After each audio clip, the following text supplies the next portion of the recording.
Hari ini Komisi 1 DPR RI menggelar rapat dengar pendapat dengan Kepala Divisi Hukum Polri, Ditjen Administrasi Hukum Umum Kemenkumham, dan Jaksa Agung. Untuk informasi lebih lanjut kita bergabung bersama reporter Adisti Larasati. Ya Adisti, apa saja agenda yang akan dibahas dalam rapat dengar pendapat hari ini? Ya, Kevin Egan, hari ini memang benar Komisi 1 DPR RI menggelar rapat konsultasi ataupun rapat dengar pendapat dengan pihak pemerintah. Dalam hal ini adalah Kepala Divisi Hukum Mabes Polri, Dirjen Administrasi Hukum Kemenkumham, dan juga Jaksa Agung Muda Pidana Umum.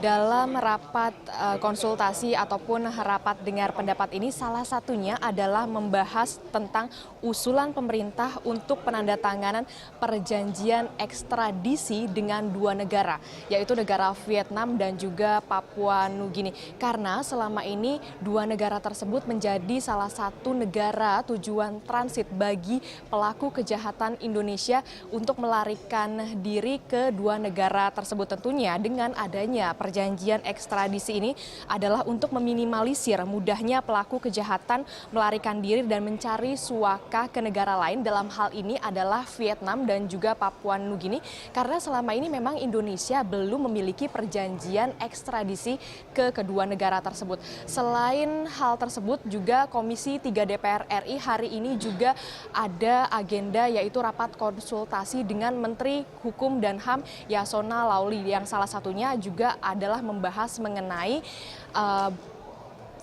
salah satu tersangka yaitu Budi Gunawan. Iya. Ya Adisti, lalu apa tanggapan DPR terkait polemik penerapan hukuman mati yang sudah dilakukan kepada napi narkoba khususnya warga negara asing? Ya, memang terkait dengan sikap pemerintah untuk melakukan eksekusi mati terhadap 5 warga negara asing. Dalam hal ini adalah terkait dengan kasus narkoba, tentu saja menimbulkan polemik. Salah satunya adalah di kalangan DPR tersebut. Namun salah satu anggota Komisi 1 DPR RI TB Hasanuddin memberikan apresiasi setinggi-tingginya terhadap pemerintah untuk berani melakukan eksekusi mati terhadap 5 warga negara asing demi penuntasan atau pemberantasan kasus narkoba yang memang sudah terlalu parah di negara Indonesia ini.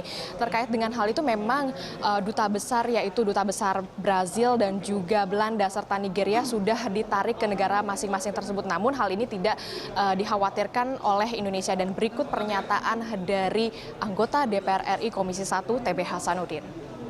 Saya kira begini, hukum tetap harus ditegakkan.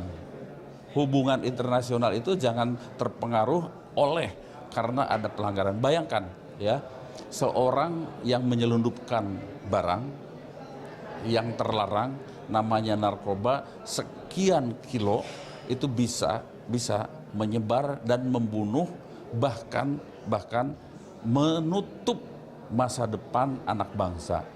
Begitu. Lalu negara harus tegas dalam hal ini. Nah, kalau terlalu ikut campur dalam urusan hukum negara pada batas-batas tertentu, itu sudah termasuk intervensi. Nggak bisa. Ya, Kevin Egan. Baik, terima kasih dan selamat bertugas kembali Adisti Larasati dari Gedung DPR RI, Jakarta.